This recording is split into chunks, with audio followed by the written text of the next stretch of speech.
Arjuna uvacha prakritim purusham cheva kshetram kshetragyameva cha etad veditumicchami jnanam geyam cha keshava. Arjuna said, O my dear Krishna, I wish to know about Prakriti, nature, Purusha, the enjoyer, and the field and the knower of the field, and of knowledge and the object of knowledge. Shri Bhagavan Uvacha Idam Shariram Kaunteya Kshetram ityabhidiyate etad yo vetti tam prahuhu kshetragya iti tadvidaha. The Supreme Personality of Godhead said, This body, O son of Kunti, is called the field, and one who knows this body is called the knower of the field. Kshetragyam chapi mam vidhi sarvakshetreshu bharata kshetrakshetragyayor jnanam yatta jnanam matam mama. O scion of Bharata, you should understand that I am also the knower in all bodies, and to understand this body and its knower is called knowledge.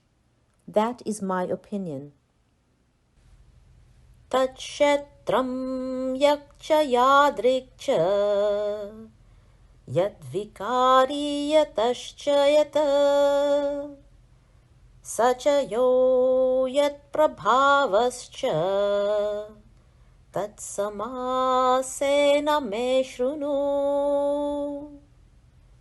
Now please hear my brief description of this field of activity and how it is constituted, what its changes are, whence it is produced, who that knower of the field of activities is, and what his influences are.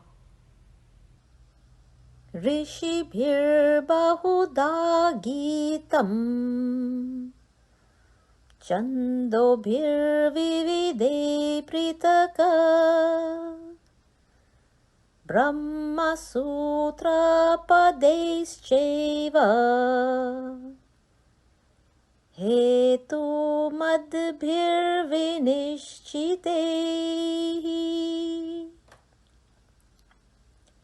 That knowledge of the field of activities and of the knower of activities is described by various sages in various Vedic writings. It is especially presented in Vedanta Sutra with all reasoning as to cause and effect. Mahabhutanya buddhiravyaktameva cha indriyani dashekancha panchachendriya gocharaha. The five great elements, false ego, intelligence, the unmanifested, the 10 senses, and the mind, the 5 sense objects. Iccha dvesha sukham dukkham sanghataschetana etat kshetram samasena savikaram udaritam. Desire, hatred, happiness, distress, the aggregate, the life symptoms and convictions, all these are considered, in summary, to be the field of activities and its interactions. Amanitvam adambhitvam ahimsa kshantirarjavam acharyopasanam shaucham Steryam atma vinigraha. Humility, pridelessness, non-violence, tolerance, simplicity, approaching a bona fide spiritual master, cleanliness, steadfastness, self-control. Indriyarteshu vairagyam anahankara evacha janma mrityu jara vyadi dukkha doshanudarshaman. Self-control, renunciation of the objects of self-gratification, absence of false ego, the perception of the evil of birth, death, old age and disease. Asaktiranabhishvangaha putradara grihadishu nityancha samachittatvam ishtanishtopapatishu. Detachment, freedom from entanglement with children, wife, home, and the rest, even-mindedness amid pleasant and unpleasant events. Mai chananya yogena bhaktiravyabicharini vivikta desha sevitvam aratirjana samsadi. Constant and unalloyed devotion to me, aspiring to live in a solitary place, detachment from the general mass of people. Adhyatma jnana nityatvam tattvat jnanartha darshanam etaj jnanam iti proktam ajnanayaddatonyata. Accepting the importance of self-realization and philosophical search for the absolute truth, all these I declare to be knowledge, and besides this, whatever there may be, is ignorance.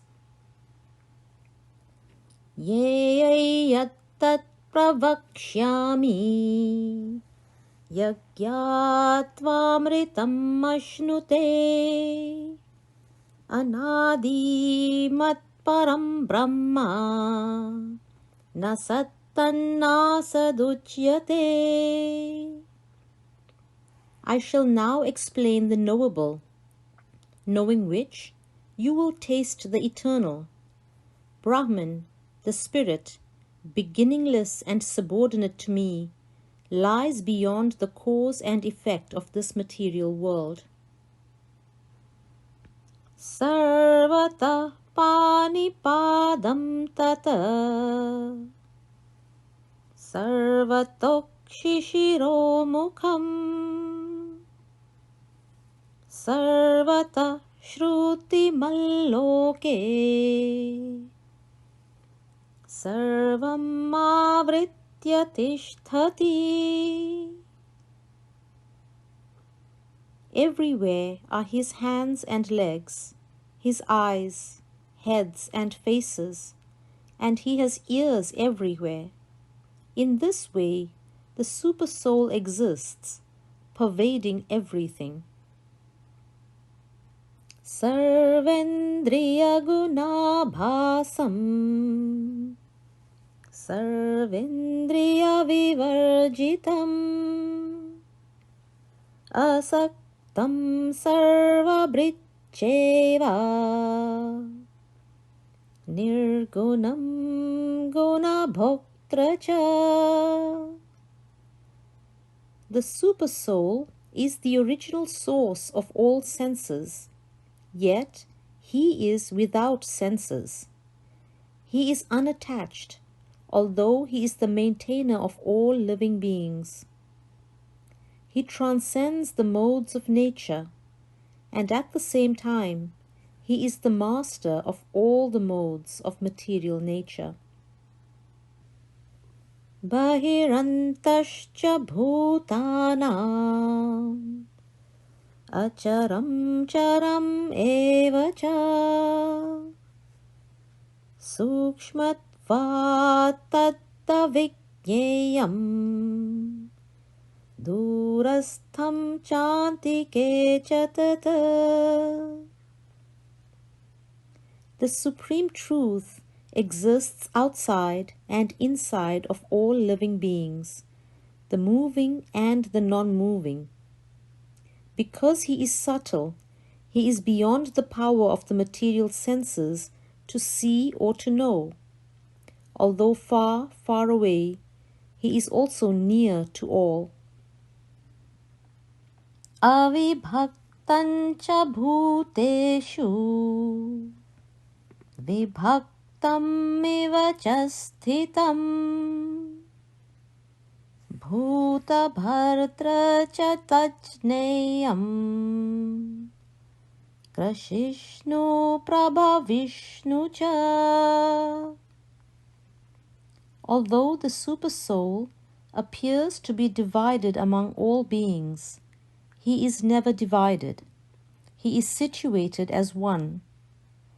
Although he is the maintainer of every living entity, it is to be understood that he devours and develops all. Jyotishamapi tajyotihi tamasah param uchyate jnananneyam jnanagamyam Hridi sarvasya vishthitam. He is the source of light in all luminous objects. He is beyond the darkness of matter and is unmanifested. He is knowledge. He is the object of knowledge, and he is the goal of knowledge. He is situated in everyone's heart. Iti kshetram tatha jnanam yeyan choktam samasataha madbhakta etadvijnaya madbhavayopapadyate. Thus, the field of activities, the body, knowledge, and the knowable have been summarily described by me. Only my devotees can understand this thoroughly and thus attain to my nature. Prakritim purushan cheva vidyanadi ubhavapi Vikaranscha gunanscheva Vidhi prakriti sambhava. Material nature and the living entities should be understood to be beginningless. Their transformations and the modes of matter are products of material nature. Karya karana kartritve हेतु प्रकृतिरुच्यते पुरुष सुख दुःखानां भोक्तृत्वे हेतुरुच्यते. Nature is said to be the cause of all material causes and effects, whereas the living entity is the cause of the various sufferings and enjoyments in this world. Purusha prakritisto hi bhungte prakriti janguna Karanan guna sangosya sad asad yoni janmasu. The living entity in material nature thus follows the ways of life, enjoying the three modes of nature. This is due to his association with that material nature. Thus he meets with good and evil among various species. Upadrashtanumanta cha bharata bhokta maheshwaraha paramatmeti chapyuktaha Dehesmin purusha paraha. Yet, in this body, there is another, a transcendental enjoyer, who is the Lord, the supreme proprietor, who exists as the overseer and permitter, and who is known as the Supersoul. Ya evam vetti purusham prakritim chagune saha sarvata vartamanopi nasabhuyo bhijayate. One who understands this philosophy concerning material nature, the living entity, and the interaction of the modes of nature is sure to attain liberation. He will not take birth here again, regardless of his present position. Dhyanenatmani pashyanti Kechidatmanamatmana Anye Sankyena Yogena Karma Yogena Chapare.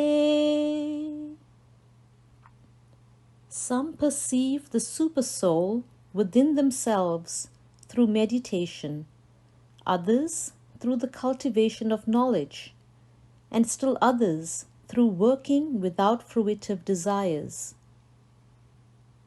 Anye tvevamajanantaha shrutvanyebhya upasate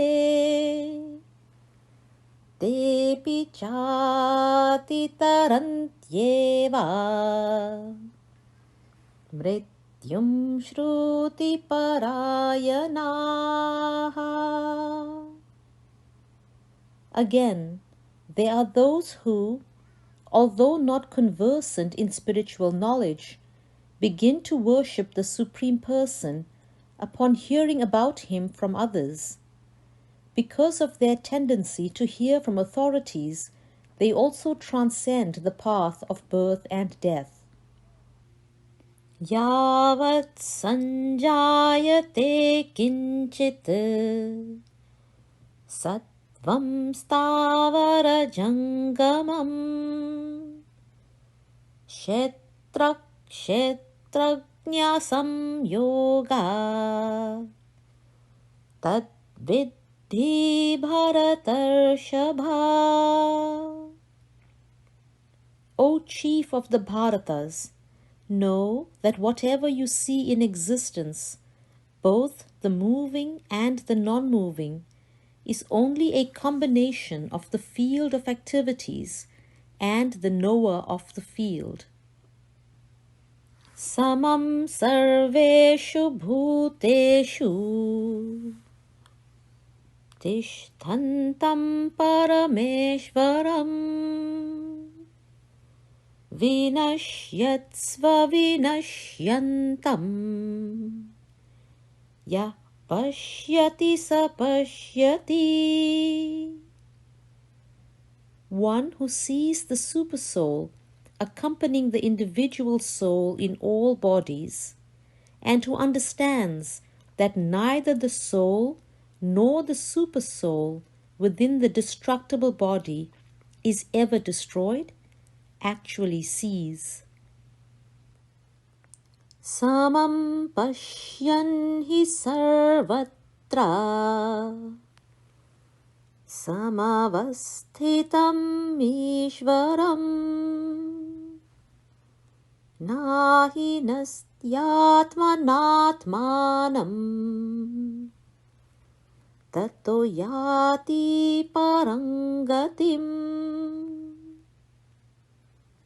One who sees the supersoul equally present everywhere, in every living being, does not degrade himself by his mind. Thus, he approaches the transcendental destination. Prakrityeva cha karmani kriyamanani sarvashah yah pashyati tathatmanam akartaram sapashyati. One who can see that all activities are performed by the body, which is created of material nature, and sees that the self does nothing, actually sees. Yada bhuta pritak bhavam ekastam anupashyati tata eva cha vistaram brahma sampadyate tada. When a sensible man ceases to see different identities due to different material bodies, and he sees how beings are expanded everywhere, he attains to the Brahman conception. Anaditva nirgunatvat paramatmayam avyayah sharirastopi kaunteya na karoti na lipyate. Those with the vision of eternity can see that the imperishable soul is transcendental, eternal, and beyond the modes of nature. Despite contact with the material body, O Arjuna, the soul neither does anything nor is entangled. Yatha sarvagatam sokshmyat akasham nopalipyate sarvatravasthito dehe tathatma nopalipyate. The sky, due to its subtle nature, does not mix with anything, although it is all-pervading. Similarly, the soul situated in Brahman vision does not mix with the body, though situated in that body. Yatha prakashayat yekah Krishnam lokamimam ravihi Kshetram kshetri tatha Krishnam Prakashayati Bharata. O son of Bharata, as the sun alone illuminates all this universe, so does the living entity, one within the body, illuminate the entire body by consciousness. Kshetra kshetragyayorevam antaram jnana chakshusha bhuta prakriti mokshancha ye viduryanti te param. Those who see with eyes of knowledge the difference between the body and the knower of the body, and can also understand the process of liberation from bondage in material nature, attain to the supreme goal.